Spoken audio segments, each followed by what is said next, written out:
महाराष्ट्रात एकंदरीत मागील दोन दोन महिन्यापासून जो घटनाक्रम चालू झालाय, 14 फेब्रुवारीपासून, म्हणजे जवळपास एक महिन्याच्या वरती दिवस झालेले आहे. त्या घटनाक्रमावरनं, कारण ज्यावेळेस जशी उन्हाळ्याची सुरुवात झाली आणि विधानसभेचं अर्थ बजेट येणार होतं, अर्थमंत्री सादर करणार होते आणि त्याच वेळेस म्हणजे सरकारला भरपूर प्रश्नांवर घेरलं जाणार होतं. संतोष देशमुख हत्याकांड असू द्या, शेतकऱ्यांचे प्रश्न असू द्या, जे हमीभाव दिले होते, सोयाबीनचा भाव म्हणजे अगदी 3600-3800 रुपये, 4000 या भावामध्ये सोयाबीन विकली गेली.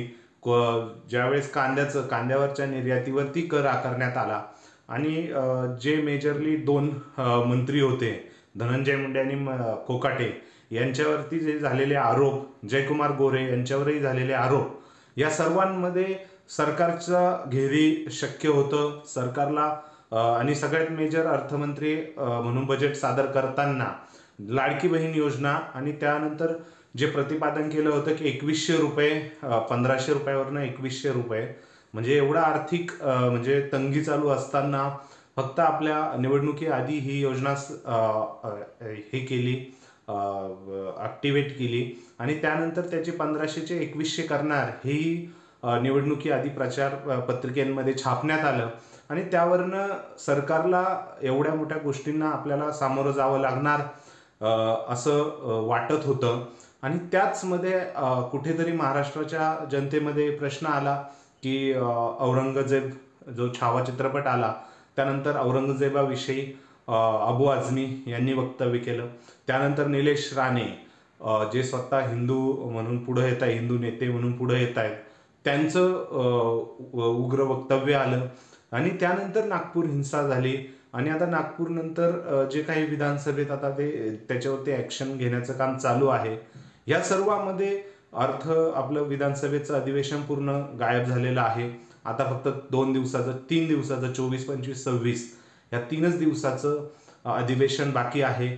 आता या 3 दिवसात हेच मुद्दे पुढे येतील आणि जे मूळ मुद्दे होते, जे विरोधकांनी, काय शेवटी महाराष्ट्र लोकशाहीमध्ये कुठेही विरोधकांनी म्हणजे सत्तेत जे येतात त्यांचे डोळे उघडे करण्यासाठी विरोधक असतात आणि त्या विरोधकांचाच आवाज दाबण्याचं काम ह्या घटनेमुळे झालंय का काय, नेमकी हीच शंका यायलाही वावगं नाही आणि हेही खरं असू शकतं. कारण आपण बघतोय UP सारख्या म्हणजे राज्यांमध्ये, गुजरातमध्येही इवाना नरेंद्र मोदी मुख्यमंत्री असताना या अशाच घटना घडायच्या. त्यामुळे कुठेतरी जो ज्वलंत प्रश्न आहे, जे समाजाचे प्रश्न आहे, ते विधानसभेमध्ये मांडण्याच्या वेळेसच नेमकं हे विषय पुढे येतात. एखाद्या राजकीय निवडणुकीच्या वेळेसच हे विषय पुढे येतात. आणि का येतात? कारण आत्ता जर मी प्रिडिक्ट करतोय की आत्ता जेव्हा अधिवेशन संपेल हे सगळ्या गोष्टी पूर्णपणे शांत होतील आणि कुठेही याचं हे राहणार नाही आणि मनपा निवडणुका आल्या की पुन्हा हेच प्रश्न पुढं केले जातील असंही म्हणजे नक्कीच वाटतं. कारण या गोष्टीमध्ये कुठेतरी आपण जरी कितीही नाही म्हणण्याचा प्रयत्न केला तरी कुठे ना कुठेतरी सरकारमधील शक्ती असू द्या किंवा कुठली तरी शक्ती आहे जी ह्या गोष्टी पुढं आणल्या जातात. सोशल मीडियाच्या माध्यमातून, मेनस्ट्रीम मीडियाच्या माध्यमातून जे ज्वलंत प्रश्न आहे, जो समाज विचार करू शकतो. कारण आता कसं आहे, जो समाज आहे, महाराष्ट्रातली जी जनता आहे, त्याला विचार करण्याचाच वेळ दिला जात नाही. कारण ते ह्या प्रश्नांवरती त्यांनी ऐकलं आणि त्याच्यावरती विचार केला तर आपल्याला कुठेतरी सत्ताधाऱ्यांना इश्यू येईल म्हणून तेवढा वेळच दिला जात नाही जनतेला नेहमी या अशा गोष्टींमध्येच कुठेतरी ठेवलं जातं, त्याच्यामध्येच त्यांना व्यस्त ठेवण्यात येतं. हेच काम कुठेतरी आता मेनस्ट्रीम मीडियानेही आता 1 महिन्यापासून कुठेही शेतकऱ्यांचे प्रश्न नाही, पाणी प्रश्न नाही, कुठं जे शेतकऱ्यांचे मेजरली भावाविषयी होते, भाव नाहीये, त्याचा कुठेच हे नाहीये, चर्चा नाहीये. सो कुठेतरी जनतेला ते कानावरही पडून द्यायचं नाही, म्हणजे जनता आता विचारही करणार नाही.